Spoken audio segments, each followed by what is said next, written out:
La connexion entre la prostituée et Thyatire. La ville de Thyatire portait à l'origine le nom de Sémiramis, en l'honneur de l'épouse de Nimrod. Sémiramis était la seule reine à avoir jamais gouverné Babylone, et elle était également connue comme la reine du ciel. Sémiramis, une ancienne prostituée, a affirmé qu'elle avait miraculeusement conçu son fils après avoir été imprégnée par un rayon de soleil. En substance, elle était la mère vierge originelle, d'où tous les autres cultes mère-enfant sont nés. L'Église romaine est imprégnée de cultes anciens mère-enfant, et le culte de Sémiramis et de son fils n'est qu'une version faiblement déguisée de la vénération de la Vierge Marie et de l'enfant Jésus. La ville de Sémiramis fut finalement conquise par un général séleucide, et le jour de sa victoire, un messager vint à lui avec la nouvelle que sa femme avait donné naissance à une fille. L'une des nombreuses significations du nom Thyatire est fille. Le nom de la ville a été changé de Sémiramis, un nom qui honorait la soi-disant reine du ciel et prostituée, en Thyatire qui signifie fille. Dans l'Apocalypse, nous apprenons que la prostituée a des filles, qui sont également des prostituées. Et sur leur front était écrit un nom, mystère, Babylone la grande, la mère des fornicateurs et des abominations de la terre. Apocalypse 17, verset 5. La prostitution spirituelle est née à Babylone avec Nimrod et Sémiramis, et s'est répandue dans tous les coins du monde via les religions de sa fille. Toutes les fausses religions trouvent leurs racines à Babel, tout comme nous pouvons tous retracer notre lignée physique jusqu'à Noé, qui est devenu le père de la race humaine, avec ses 3 fils, repeuplant le monde après le déluge. Babylone, est devenue la mère spirituelle de tous ceux qui suivent d'autres dieux. Ces filles ont même imprégné l'Église chrétienne de croyances et de pratiques babyloniennes, pratiques qui ont commencé à gagner du terrain à l'époque de Constantin au IVe siècle. Partout où le catholicisme romain s'est répandu, les pratiques païennes locales et les jours saints ont été adoptés et absorbés, puis retravaillés pour s'intégrer au catholicisme et finalement officialisés par le pape. À l'époque de Jean et des apôtres, Thyatire était connu pour la fabrication et la vente de tissus violets ou pourpres. Les artisans locaux possédaient un colorant exclusif avec lequel ils produisaient des produits violets luxueux qui étaient vendus dans tout le monde romain. Quand Paul s'est rendu à Philippe, il a rencontré une femme nommée Lydie, qui était vendeuse de produits violets ou pourpres de Thyatire. Lydie fut aussi la première chrétienne convertie en Europe, voir Acte 16. Ils combattront contre l'agneau, mais l'agneau les vaincra parce qu'il est le Seigneur des seigneurs et le Roi des rois.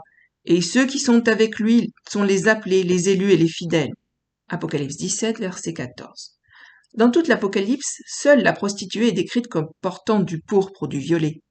L'église de Thyatire sera tentée de se joindre à l'église de la prostituée, et c'est dans ce contexte que la lettre de l'église de Thyatire a été écrite. Thyatire et les profondeurs de Satan. Écrit aussi à l'ange de l'église de Thyatire, « Voici ce que dit le Fils de Dieu qui a les yeux comme une flamme de feu et les pieds semblables à un cuivre très fin. Je connais tes œuvres, ta charité, ton ministère, ta foi et ta patience, et je sais que tes dernières œuvres surpassent les premières. Mais j'ai quelque chose de peu contre toi, c'est que tu souffres que la femme Jézabel qui se dit prophétesse enseigne et séduise mes serviteurs pour les engager dans la fornication et leur faire manger des choses sacrifiées aux idoles. Et je lui ai donné du temps, afin qu'elle se repentît de sa fornication. Et elle ne s'est point repentie. Voici, je vais la jeter sur un lit de douleur, et ceux qui se livrent à l'adultère avec elle seront dans une grande affliction s'ils ne se repentent pas de leurs actions. Et je ferai mourir ses enfants, et toutes les églises connaîtront que je suis celui qui sonde les reins et les cœurs, et je rendrai à chacun de vous selon ses œuvres. Mais à vous et aux autres qui sont à Thyatire, à tous ceux qui ne professent pas cette doctrine et qui n'ont point connu, comme ils disent, les profondeurs de Satan, je dis, je ne mettrai point sur vous d'autre charge, mais tenez ferme seulement ce que vous avez jusqu'à ce que je vienne. Car à celui qui aura vaincu et qui pratiquera mes œuvres jusqu'à la fin, je lui donnerai la puissance sur les nations. Il les gouvernera avec un sceptre de fer comme on brise des vases d'argile, ainsi que je l'ai moi-même reçu de mon Père, et je lui donnerai l'étoile du matin. Que celui qui a des oreilles écoute ce que l'Esprit dit aux églises. Apocalypse 2, versets 19 à 29.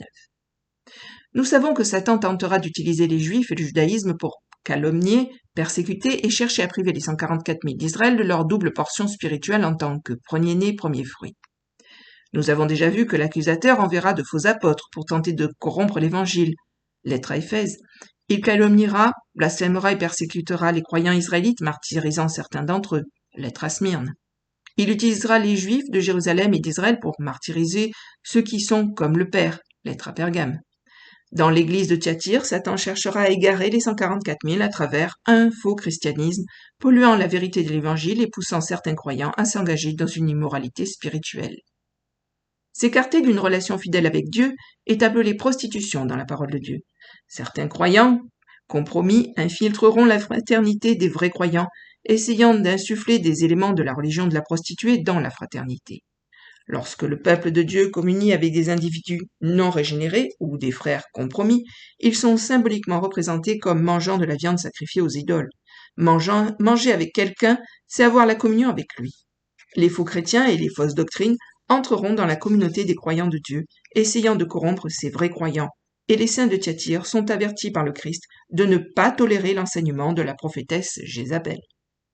Dans l'Ancien Testament, Jézabel était la méchante reine d'un roi israélite nommé Akab. Elle intensifia le culte de Baal en Israël, portant l'idolâtrie et le culte de Baal à un tout autre niveau. Les prêtres de Baal, qui étaient nombreux, étaient soutenus par la reine et par extension, ils étaient également soutenus par le peuple d'Israël. Les vrais prophètes et prêtres de Dieu, au nombre de plus de 7000, avaient été chassés dans la clandestinité par le fanatisme religieux de la reine païenne.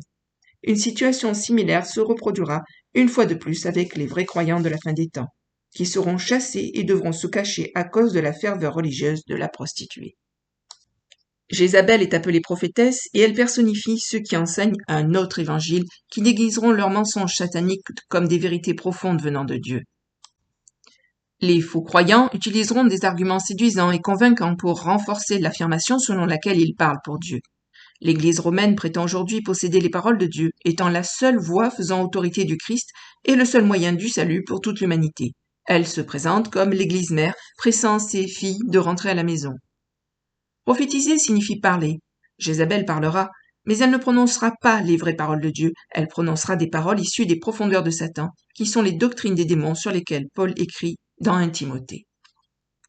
L'Esprit dit expressément que dans les derniers temps, quelques-uns se détourneront de la foi, s'attachant à des esprits séducteurs et à des doctrines de démons par l'hypocrisie de faux docteurs dont la conscience sera cautérisée. 1 Timothée 4, versets 1 et 2. Cette faction aura le temps de se repentir, et s'ils choisissent de ne pas se repentir de leurs faux enseignements, ils seront avec leurs disciples plongés dans la grande tribulation.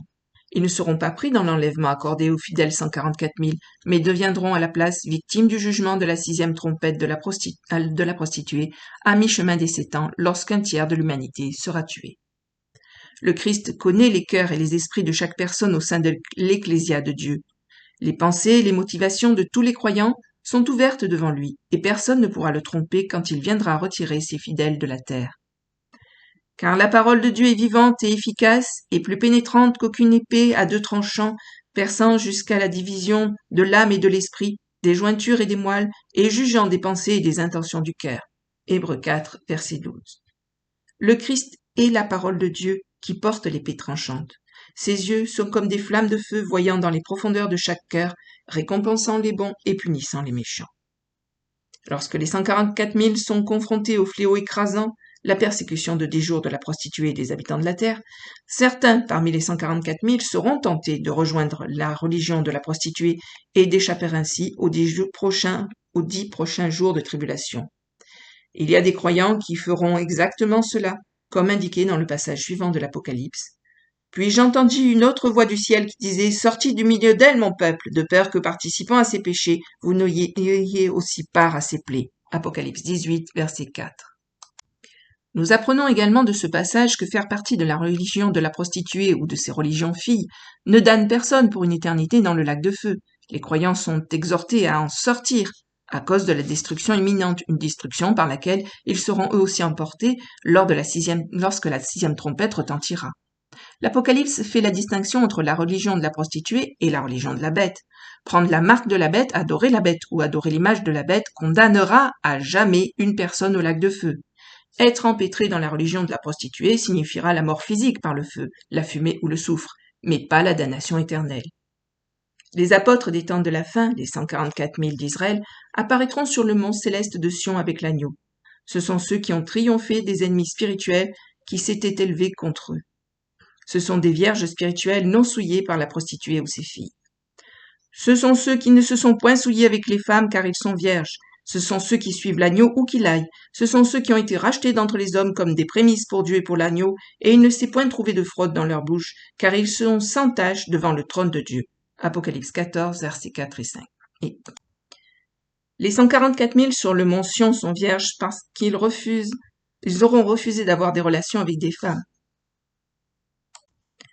Les femmes auxquelles il est fait référence sont les systèmes religieux de la prostituée et ses religions filles, le faux christianisme et le faux judaïsme étant parmi ses descendants. Ceux qui sont victorieux, qui ne se sont pas entraînés dans de faux christianisme de la prostituée, recevront l'autorité de régner sur les nations comme Christ a reçu l'autorité de son Père pour régner sur les nations.